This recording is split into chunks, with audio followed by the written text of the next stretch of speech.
How to send HD photos and videos in WhatsApp.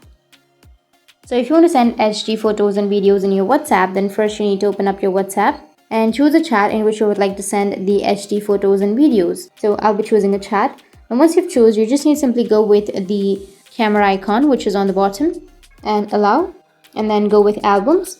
And from here, you can simply choose your photos or videos that you would like to send.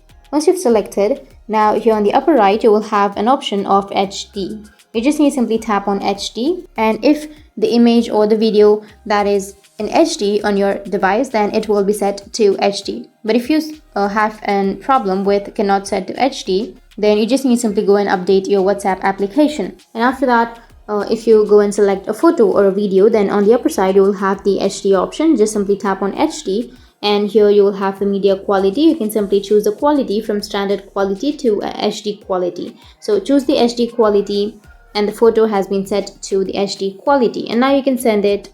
And that's it. That's how you can send HD photos and videos in WhatsApp. And if you have any questions, feel free to comment below. Thanks for watching.